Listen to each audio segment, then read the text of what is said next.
Hey, ¿qué onda amigos? Gusto saludarlos nuevamente. Continuamos estudiando el libro de los Hechos de los Apóstoles y en el capítulo anterior vimos cómo Esteban se vuelve un diácono de la iglesia y en este siguiente capítulo pasa una historia un poco triste porque Esteban es muerto a pedradas por el testimonio que él tenía que compartir de Jesucristo.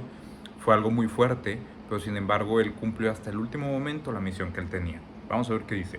Capítulo 7, libro de Hechos. El sumo sacerdote dijo entonces: ¿es esto así? Y él le dijo: varones hermanos y padres, oíd. El Dios de gloria apareció a nuestro padre Abraham, estando en Mesopotamia antes que morase en Harán. Y le dijeron: sal de tu tierra y de tu parentela y ven a la tierra que yo te mostraré. Entonces salió de la tierra de los caldeos y habitó en Harán. Y he aquí, muerto su padre, Dios le trasladó a esta tierra en la cual vosotros habitáis ahora. Y no le dio herencia en ellos ni aun para sentar su pie, pero le prometió que se le daría en posesión y a su descendencia después de él, cuando él aún no tenía hijo, o él aún no tenía descendencia, es decir. Y le dijo Dios así: que su descendencia sería extranjera en tierra ajena, y que los reducirían a servidumbre y los maltratarían por 400 años. Mas yo juzgaré, dijo Dios, a la nación de la cual serán siervos, y después de esto saldrán y me servirán en este lugar. Eso se refería en el tiempo que estuvieron en Egipto, en este lugar. Y les dio, verso 8, y les dio pacto de la circuncisión, y así Abraham engendró a Isaac, y le circuncidó al 8º día, e Isaac a Jacob, y Jacob a los 12 patriarcas, es decir, a las 12 padres de las tribus de Israel. Los patriarcas, movidos por envidia, vendieron a José para Egipto, pero Dios estaba con él, y le libró de todas sus tribulaciones, y le dio gracia y sabiduría delante de Faraón, rey de Egipto, el cual lo puso por gobernador sobre Egipto y sobre toda su casa. Vino entonces hambre en toda la tierra de Egipto y de Canaán, y grande tribulación, y nuestros padres no hallaban alimento. Cuando oyó Jacob que había trigo en Egipto, envió a nuestros padres la primera vez, y en la segunda José se dio a conocer a sus hermanos, y fue manifestado a Faraón el linaje de José. Recordemos que en esta ocasión, cuando José va a visitar, perdón, sus hermanos van a visitar a José, José no había querido demostrar que era él. Esto es cuando aconteció el sueño de las 7 vacas gordas, 7 vacas flacas. José interpretó ese sueño, le dijo a Faraón, y Faraón le dijo que preparara la tierra. Entonces, en Egipto era el único lugar donde había comida. Todos los hermanos de José que vivían con su padre salieron a buscar comida a Egipto, y ellos pensaban que su hermano había muerto, ese hermano que ellos habían vendido, que era José. Entonces, en ese preámbulo dice: vino entonces hambre a toda la tierra de Egipto y de Canaán, y grande tribulación, y nuestros padres no hallaron alimento. Cuando oyó Jacob que había trigo en Egipto, Jacob es el padre de José, envió a nuestros padres la primera vez, y en la segunda José se dio a conocer a sus hermanos, y fue manifestado a Faraón el linaje de José, es decir, Faraón, que era el jefe de José, conoció a la familia de José. Y enviado José hizo venir a su padre Jacob y a toda su parentela en número de 75 personas. Así descendió Jacob a Egipto, donde murió él y también nuestros padres.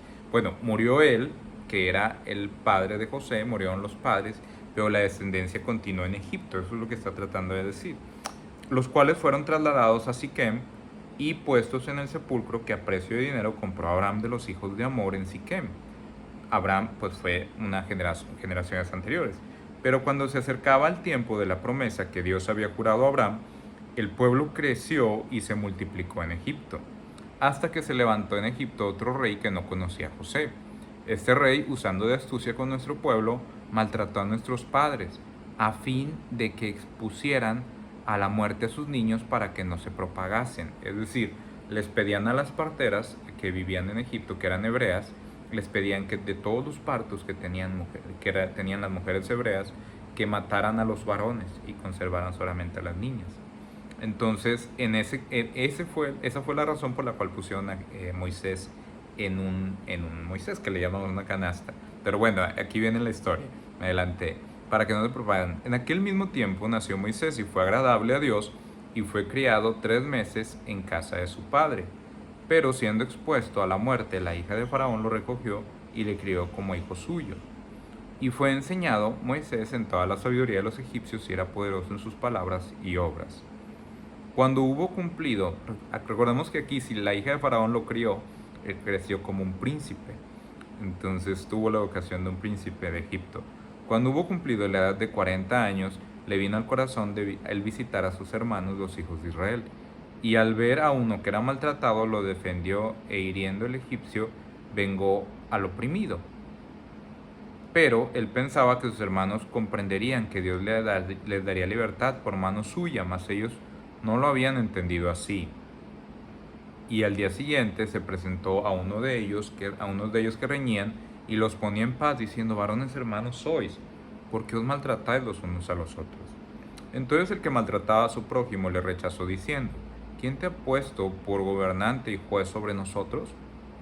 Obviamente en esa expresión había una envidia, un orgullo, un sentimiento de rechazo hacia Moisés, porque él había sido beneficiado mucho tiempo por los privilegios que tenía ser hijo aunque fuera adoptivo, de una de las hijas de Faraón. Entonces ellos lo rechazaban, no lo sentían como parte del pueblo. Sin embargo, Dios tenía un plan. Al oír estas palabras, Moisés huyó y vivió como extranjero en la tierra de Madián, donde engendró 2 hijos. Pasados 40 años, un ángel se le apareció en el desierto del monte Sinaí, en la llama del fuego de una zarza. 40 años después de que tenía 40, eso era los 80 años aproximadamente.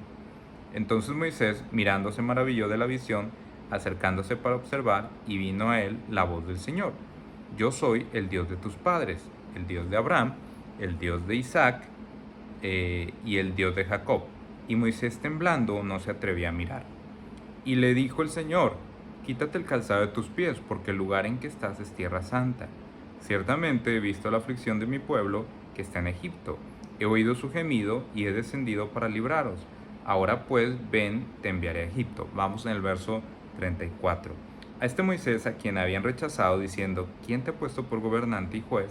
A este lo envió Dios como gobernante y libertador, por mano del ángel que se le apareció en la zarza.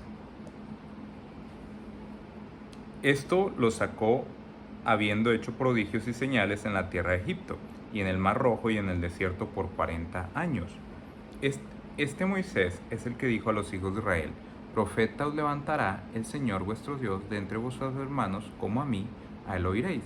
Este es aquel Moisés que estuvo en la congregación en el desierto con el ángel que le hablaba en el monte Sinaí, y con nuestros padres, y que recibió palabra de vida que darnos, al cual nuestros padres no quisieron obedecer, sino que desecharon, y en sus corazones se volvieron a Egipto. Cuando dijeron a Aarón: haznos dioses que vayan delante de nosotros, porque a este Moisés que nos sacó de la tierra de Egipto no sabemos qué le haya acontecido. Esto pasó en el monte Sinaí. Entonces hicieron un becerro y ofrecieron sacrificios al ídolo, y en las obras de sus manos se regocijaron. Y Dios se apartó y los entregó a que rindiesen culto al ejército del cielo, como está escrito en el libro de los profetas. ¿Acaso me ofrecisteis víctimas y sacrificios en el desierto por 40 años, casa de Israel? Antes bien llevasteis al tabernáculo de Moloc y a las estrellas de vuestro dios Renfán, figuras que hoy hicisteis para adorarlas. Os transportaré pues más allá de Babilonia. Y esto fue un castigo que Dios ejecutó sobre el pueblo por su idolatría. Tuvieron nuestros padres el tabernáculo del testimonio en el desierto, como había ordenado Dios cuando dijo a Moisés que lo hiciese conforme al modelo que había visto. Esto es en la revelación que él tuvo. El cual recibió a su vez por nuestros padres, lo introdujeron con Josué al tomar posesión de la tierra de los gentiles, a los cuales Dios arrojó de la presencia de nuestros padres hasta los días de David. Estos eran las tierras de Canaán. En estos halló gracia delante de Dios y pidió proveer tabernáculo para el Dios de Jacob. Mas Salomón le edificó casa. Está hablando de David. Si bien el Altísimo no habita en templos hechos de manos, como dice el profeta: el cielo es mi trono y la tierra el estrado de mis pies. ¿Qué casa me edificaré?, dice el Señor. ¿O cuál es el lugar de mi reposo? ¿No hizo mi mano todas estas cosas? Duros de cerviz e incircuncisos de corazón y de oídos, vosotros resistís siempre al Espíritu Santo, como vuestros padres, así también vosotros. Al cual de los profetas no persiguiste, ¿a cuál de los profetas no persiguieron vuestros padres? Y mataron a los que anunciaron de antemano la venida del justo. Este es Jesús, de quien vosotros ahora habéis sido entregadores y matadores. Es decir, que él está hablando aquí, estaba hablando ante el concilio de los líderes religiosos. Y él está diciendo, ¿a cuál de los profetas no persiguieron vuestros padres? Entonces, vosotros que recibisteis la ley por disposición de ángeles y no la guardasteis, porque le está diciendo que estando en Sinaí se les dio la ley a través de Moisés, se les entregó las leyes escritas, pero no les interesó guardarlas, porque hicieron ídolos en lo que Moisés no estuvo. Oyendo estas cosas se enfurecían en sus corazones y crujían los dientes contra él. Estamos hablando ya ahora sí de Esteban, ya no de Moisés. Pero Esteban, lleno del Espíritu Santo, puestos los ojos en el cielo, vio la gloria de Dios y a Jesús que estaba a la diestra de Dios. Y dijo, he aquí veo los cielos abiertos y al Hijo del Hombre que está a la diestra de Dios. Esteban tuvo una revelación de lo que Dios estaba haciendo. Dios le estaba mostrando a Esteban que las palabras que le estaba hablando eran palabras justas y que no tenía por qué temer a la opresión, a la intimidación que estaban tratando de poner contra él. Y dijo, aquí veo los cielos abiertos y al Hijo del Hombre que estaba a la diestra de Dios. Entonces ellos, dando grandes voces, se taparon los oídos y arremetieron a una contra él. Y echándole fuera de la ciudad, le apedrearon, y los testigos pusieron sus ropas a los pies de un joven que se llamaba Saulo. Saulo lo menciona aquí porque Saulo es el apóstol Pablo, que en otro momento él no era parte de la iglesia de Dios, sino que la perseguía y la asolaba porque hacían este tipo de cosas que hicieron, ¿no? En esta ocasión lo apedreaban a los que eran creyentes y apedreaban a Esteban mientras él invocaba y decía, Señor Jesús, recibe mi espíritu, Yahshua. Y puestos de rodillas clamó a gran voz, Señor, no les tomes en cuenta este pecado, y habiendo dicho esto, durmió. Amén. Bueno, este capítulo es un capítulo largo, yo creo que es de los más larguitos del libro de Hechos, pero habla de una historia muy importante, de cómo Esteban no estimó su vida más valiosa que hacer lo que a Dios le agradaba, porque él entendió que Dios es el que nos da la vida, y el que tiene a Dios o está con Dios tiene vida eterna y permanece. Y esto es lo que Esteban tuvo que afrontar en razón y en el propósito de que nosotros hoy tengamos el testimonio de la salvación que hay en Cristo Jesús, y que podamos entender también que la religión no es algo que nos ayuda a veces. La religión a veces nos puede someter, esclavizar. No es que sea malo estar bajo autoridad, no es que sea malo honrar a los pastores, a los líderes, a las autoridades, a los ministros, sino más bien que nosotros somos responsables delante de Dios de hacer la voluntad de Dios y de reconocer cuando un líder no está haciendo lo correcto y tomar el valor para hacer el movimiento que consideremos y evaluemos sabio y prudente, ¿verdad? Que Dios nos guíe. Bueno, es una lección importante porque a veces se trata de salvar nuestra vida. Podemos estar viviendo en una religiosidad, pero al mismo tiempo no estar obedeciendo la voluntad de Dios y por lo tanto no tener relación con Él y por lo tanto no gozar del beneficio que nos da de vida eterna, de salvación y vida eterna.